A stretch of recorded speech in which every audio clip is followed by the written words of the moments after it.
Kita menyadarkan diri kita, terlebih lagi yang berceramah. Jangan kau hanya sampai menyampaikan ayat saja, hai Abdul Samad. Apakah kau yang bicara itu hatimu sudah hidup?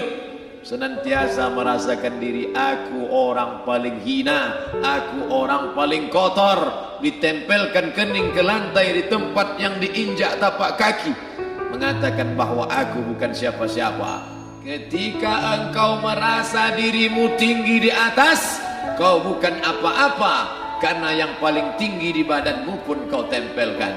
Tapi saat kau jatuh, rendah, down, stres, kau jangan merasa rendah, karena kau tegak berdiri di hadapan Allah. Kau angkat dua tangan, Allah Akbar. Di dalam diri ini disebut dia dengan qalb. Kenapa disebut qalb? Orang Arab menyebut qalb qallaba, karena sifatnya berbolak-balik. Pada saat selesai salat, astaghfirullahalazim, tidak ada yang paling bersih, dia bersih. Tapi pada saat petang sore hari, yusbihu mu'minan, paginya putih, bersih, tak bernoda. Wa yumsi kafiran, petangnya hitam. Makanya dari pagi dibersihkan. Solat subuh bersih, solat zuhur bersih, condong matahari solat asar bersih, tenggelam matahari solat maghrib bersih, sempurna gelap malam solat isya bersih, tengah malam bangun tahajud munajat, di tengah malam orang tertidur. Wa tusalli bil laili wan nasu niyam, engkau tegak di waktu malam di saat orang semua sedang tenggelam dalam lelap tidur panjang, tapi engkau menangis meratap mengenang dosa begitu banyak. Sab'atun yuzilluhumullah, di antara 7 yang mendapatkan naungan Allah. Yauma la zilla illa zilluh, hari itu tak ada naungan kecuali naungan Allah. Di antara yang mendapatkan naungan itu adalah rajulun zakarallah, orang yang berzikir, munajat, muhasabah diri di tengah malam, sunyi, sepi, fafadat ainahu, menetes air matanya. Berapa banyak sudah harta dititipkan Allah, satu pun tak dipakai. Umur diberikan Allah 40, 60, 70. Berapa yang kupakai untuk menolong agama Allah? Berapa yang kupakai untuk mengingat Allah? Mata, tangan, telinga, kaki akan diminta tanggung jawab di hadapan Allah. Al-yawma nakhtimu ala afwahihim, mulut terkunci, wa tukallimuna aydihim, tangan akan bicara, wa tashhadu arjuluhum, kaki akan bersaksi di hadapan Allah. Siapa yang bisa menolong waktu itu? Kalau pernah tangan ini saat punya kekuasaan, satu coretan tanda tangan bisa mempermudah urusan masjid. Sebutir kekuasaan yang dititipkan Allah bisa dipakai menolong agama Allah. Itulah yang akan menolong di hadapan Allah. Tanah, rumah, kendaraan, semua akan tinggal menjadi harta warisan.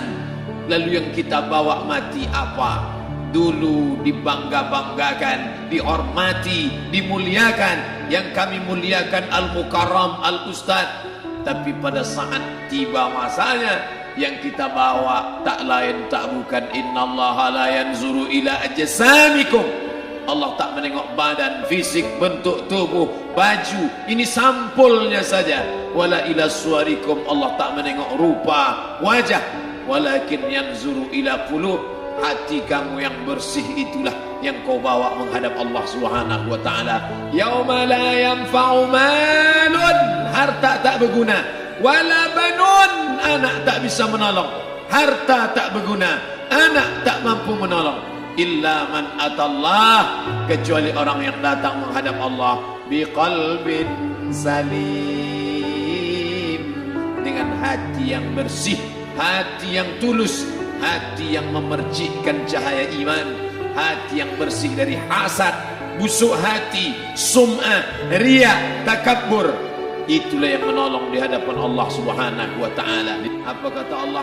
Kalla bal rana, ada satu titik hitam, ala qulubihim, ada satu titik hitam di dalam hati mereka. Ketika satu titik dibiarkan berubah menjadi 2 titik, 2 titik dibiarkan berubah menjadi 3 titik, 5 titik, 10, 100, 1000, maka dia pun menjadi hitam semuanya. Ketika hati sudah hitam, maka itulah azab di atas azab. Khatamallahu ala qulubihim. Setelah hati menghitam, terkunci, menular ke telinga. Wa ala sam'ihim. Setelah telinga, wa ala absarihim ghishawah. Padahal tiga itulah nanti yang akan ditanya di hadapan Allah. Inna sam'a wal basar wal fuad. Coba lihat, ketika akan ditanya, yang ditanya tiga, tapi diawali dari telinga. Inna sam'a wal basar wal fuad. Telinga, mata, hati. Tapi ketika terkunci, yang duluan dikunci hati. Khatamallahu ala qulubihim wa ala sam'ihim wa ala absarihim. Kalau hati sudah terkunci, telinga tersumbat, mata tertutup. Summum bukmun umyum. Summum bukmun umyum. Pekak, tuli, bisu, apapun tak lagi masuk ke telinga. Begitu besok pagi pintu kamar tak bisa diketuk, istri bolak-balik membangunkan tak terjaga, dipegang pipi sudah sejuk macam es batu, tanda jantung tak lagi berdetak. Disitulah kita baru sadar apa kata Imam Ali radhiyallahu anhu, an-nasu niyam. Semua manusia waktu hidup itu tidur. Bapak tidur, ibu tidur, saya tidur. Semua orang waktu hidup itu tidur. Falamma matu, ketika dia mati, disitulah dia baru terjaga dari tidur panjang. Saat Israel mencabut nyawa, ditarikkan adalah satu centapan yang kuat. Disitulah kita baru terjaga dari tidur panjang. Betapa aku meninggalkan salat, betapa aku tak berzakat, betapa dulu kekuasaan. Aku lulus umur 30, pensiun 58, 28 tahun, apapun tak pernah kubuat untuk agama. Sibuk membesarkan anak, sibuk mengurus warisan. Anak pun tak ingat dengan kita, karena kita lupa menanamkan pendidikan agama di dalam otak kepalanya. Andai dulu pernah dia dibawa ke masjid, takkan dia lupa mendoakan selesai sholat, Rabbil firli wali walidayya warhamhuma kama rabbayani saghira. Harta yang banyak tak sempat menolong agama Allah. Anak tunggal semata wayang tak sempat dididik agama. Istri meninggalkan dalam keadaan stres susah hatinya karena dia tak diajarkan sabar menerima ridha ketetapan takdir Allah. Dan paling celaka, tak pernah anggota tubuh ini dipakai untuk berzikir, muhasabah, mengingat Allah. Tak pernah mata dipakai menengok Quran, kitab suci Allah. Tak pernah dipakai hati merenung sejenak, apa yang akan kubawa mati menghadap Allah subhanahu wa ta'ala. Dari dalam tanah naik ke atas tanah, ngurus tanah, ngurus tanah, ngurus tanah, masuk ke dalam tanah. Abdul Somad dari dalam tanah naik ke atas tanah, ceramah, ceramah, ceramah, ceramah, ceramah, masuk balik ke dalam tanah. Yang kau bawa apa? Baju koko tinggal, peci tinggal, pakaian kehormatan tinggal. Yang kau bawa kain tidak berjahit, disobek, kerak. Itu yang akan menyampul kulitmu yang selama ini kau dimandikan, dibersihkan oleh ibumu dulu 60 tahun yang lalu. Sampai masanya kau lupa kapan kau dimandikan dulu. Sekarang ruh melihat, disebut dia ruh karena dia raha ya ruhu ruh, seperti aroma semerbak yang datang pergi hinggap. Ruh sampai masanya dia datang masuk ke dalam jasad. Ruh sampai masanya dia pergi meninggalkan jasad. Malam ini dimuliakan Al-Mukarram Haji Abdul Somad LCMA. Kenapa Abdul Somad ini dimuliakan? Karena ruh hinggap sejenak sebentar, sampai masanya besok pagi dia ruh keluar dari dalam tubuh ini. Anak yang katanya ayahku sayang, istri katanya kaulah abang, sampai masanya mereka tak lagi mau mendekat. Rumah itu saya yang buat, saya yang mengukurnya. Tapi begitu ruh sudah keluar dari badan, tidak satu pun semeter, sesenti, sejengkal, sehasta ada tempat di rumah itu untuk jenazah. bernama jenazah Abdul Somad. Dulu orang bertanya, rumah Ustadz Somad di mana? Hari ini orang tidak lagi bertanya, tak lagi menyebut nama. Orang sudah mengatakan kuburnya mana. Mana kawan, sahabat, andai tolan, anak menantu, teman sekantor, semuanya pergi meninggalkan.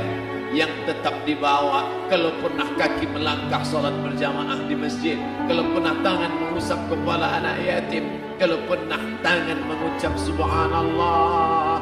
Nanti di akhir tausiah kita akan berzikir, munajat, muhasabah diri, berdoa, mengenang apa yang akan kita bawa menghadap Allah Subhanahu wa taala. Datang malaikat membawa kain kafan dari cahaya, akan menyambut ruh yang mulia. Hadis riwayat Ahmad bin Ammal dalam kitab Al-Musnad, turun malaikat berlomba-lomba membawa kain putih dari cahaya, menunggu ruh akan keluar. Ruh menetes seperti embun di ujung daun.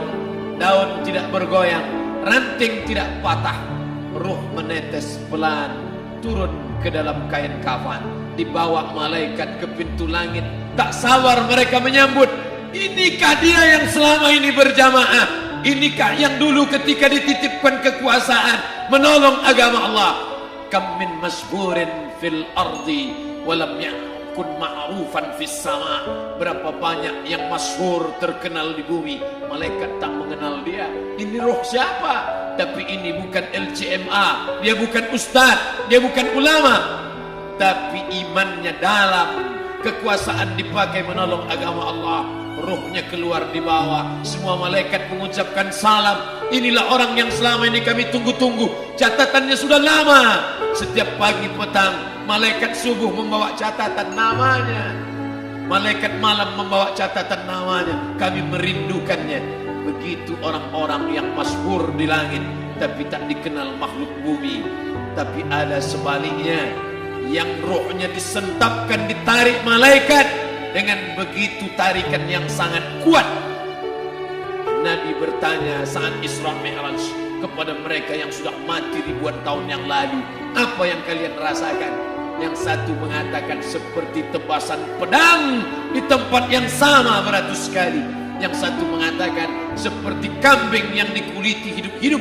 Yang satu mengatakan seperti mata kail pancing ditarik dari kulit yang basah.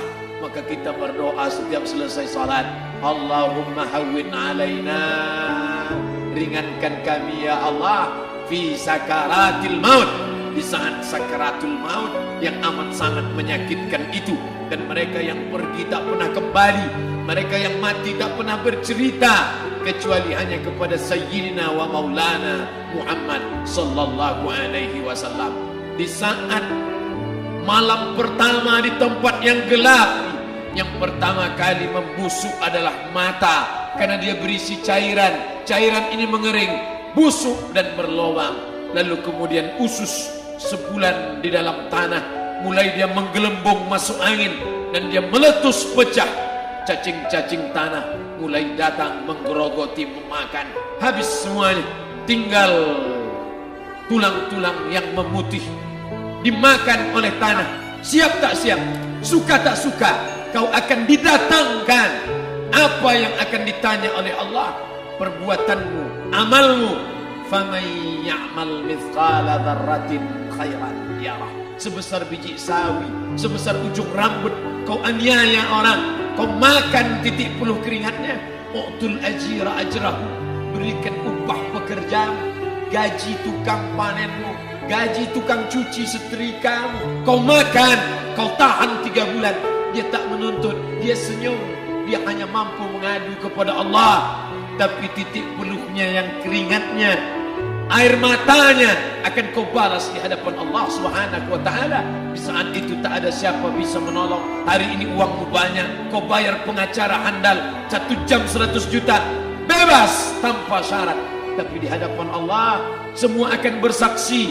Al-yawma nakhtimu ala, lidah yang selama ini pandai bicara dikunci, ditutup Allah Ta'ala yang akan bicara. Wa tukallimuna aydihim wa tashhadu arjuluhum, kaki akan bersaksi, tangan akan bicara. Bima kanu yaksibun, yang pernah dilakukan di masa yang lalu.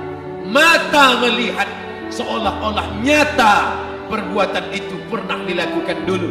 Kita lupa, kita tak ingat. Tapi catatan malaikat terlalu terang benderang. Wa in kullun lamma jami'un ladaina muhdarun. Catatan dibaca sampai-sampai orang itu tak percaya. Ma li hadzal kitab, kenapa buku catatan saya ini la yughadiru saghiratan, yang kecil-kecil, wala kabiratan, yang besar-besar, ahsaha, semua tercatat dalam buku catatan yang nyata. Dalam surat Al-Isra apa kata Allah? Iqra. Hari ini kalau dikatakan Iqra baca Quran, Iqra baca Yasin, malam Jumat Iqra baca surat Al-Kahfi. Tapi sampai hari itu Yasin tak bermakna, Al-Kahfi tak lagi disuruh baca karena hidup sudah berakhir. Iqra, baca. Apa yang kau baca? Kafa binafsikal yawma alaika hasiba. Baca buku catatan amal. Sampulnya dosa, isinya dosa. Catatan kakinya dosa. Sampul penutupnya dosa, bibliografinya dosa. Sampai ia pun tidak percaya, kenapa aku hidup hanya dosa saja. Saat itu dia mendengar teriakan azab. Saat itu dia menyaksikan pekikan teriakan sakitnya siksa. Teriakan pekikan orang yang masuk ke dalam neraka Jahannam. Rabbana, ya Tuhan kami, absarna, mata kami sudah melihat azab. Wa sami'na, telinga kami sudah mendengar sakitnya pekikan, teriakan, jeritan. Farji'na, balikkan lagi kami ke dunia. Na'mal salihan, kami ingin amal saleh. Kami ingin bantu masjid. Kami ingin sekolahkan anak yatim. Kami ingin muliakan fakir miskin. Kami ingin bantu panti jompo. Farji'na, balikkan lagi kami dunia. Kami ingin salat tahajud. Kami ingin tahiyatul masjid. Kami ingin puasa sunnah. Saat itu penyesalan tak lagi berguna. Na'mal salihan, kami ingin amal saleh. Andai kau beri kami tenggat waktu ya Allah, laula akhartani, kalau kau beri aku waktu, ila ajalin qarib, aku tak minta hidup 1000 tahun, ila ajalin qarib, sebentar saja kau hidupkan aku ya Allah. Memangnya kalau aku tambah hidupmu kau mau apa? Fa asaddaqa, aku mau bersedekah, wa akum minas salihin, aku ingin jadi orang saleh. Tapi hari itu tidak berguna. Di situ orang baru tahu apa yang pernah dilakukan dulu, yang di masa lalu tak ada cara lain kecuali malam ini kita bertaubat, taubat nasuha, mandi, salat sunat taubat. Ma min muslimin yudhnibu dzamban, ada orang silap, khilaf, buat dosa, salah. Siapa yang tak pernah salah? Sedangkan datuk moyang kita Adam pun salah, tapi dia mengetahui, sadar salahnya. Dia berdoa, Rabbana zalamna anfusana, kami sudah menzalimi diri kami. Fa illam taghfir lana, kalau kau tidak mengampuni kami, wa tarhamna, kalau kau tidak merahmati kami, dan nakunanna minal khasirin, kami termasuk orang yang rugi ya Allah. Maka malam ini kita bermunajat kepada Allah, berdoa, mengenang masa lalu, bergelimang dosa, besok tak akan kita ulang. Kita minta ampun kepada Allah Subhanahu wa taala. Astaghfirullahalazim. Astaghfirullahalazim. Astaghfirullahalazim. Ampunkan silap salah kami ya Allah. Astaghfirullahalazim. Astaghfirullah.